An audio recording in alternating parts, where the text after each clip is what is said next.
Looking for a brilliant white for all year long? I've got you.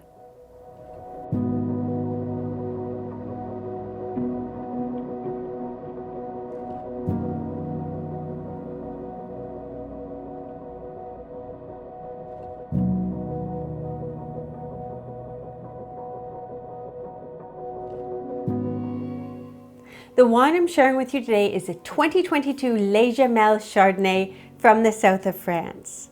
Now, this time of year, you might be switching over to red wine for the body and the richness, but you don't have to, because this wine, a white, is rich and toasty, buttery and delicious, and it's budget friendly at less than $15 per bottle.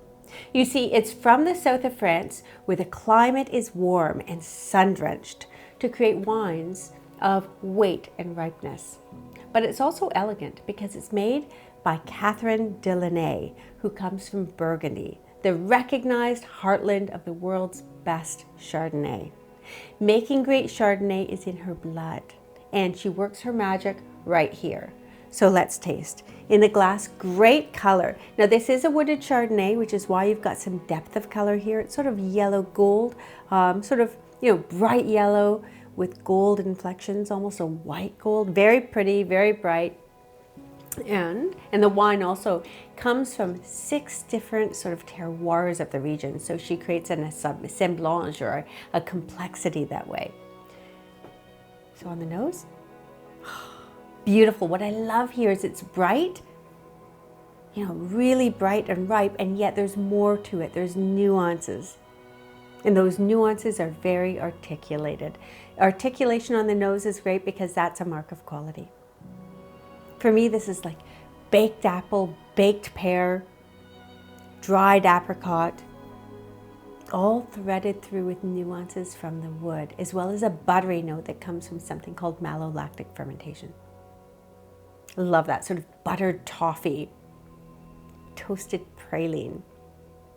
Just beautiful. So on the palate,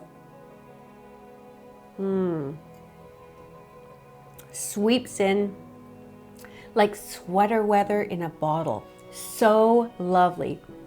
But it doesn't coat the palate. It sweeps in plush, and then it scrapes the palate clean, leaving it clean and refreshing. This is a full-bodied wine at around 13.5% alcohol, but it's dry. I think there's only around 3 grams per liter of sugar or something, so just enough to sort of, it's considered dry, but just enough to polish it and make it taste shiny bright.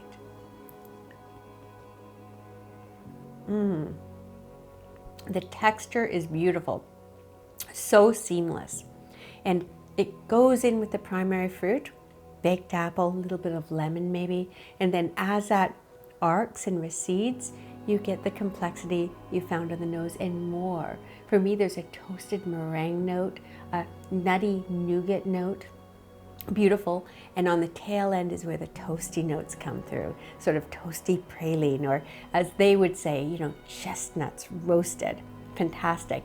The finish is long, still going on, which is fabulous at the table because it's going to bridge to whatever you're eating next. So clean, so pristine, so well balanced. A knockout buy for the money. And it's a wine that works really well at the table, especially right now. If you have turkey leftovers from Thanksgiving, if you're Canadian, then this is your wine because it's fantastic with turkey sandwiches. Just skip the cranberry sauce on there and use this to season it instead, and it's perfect. Or go French and serve duck.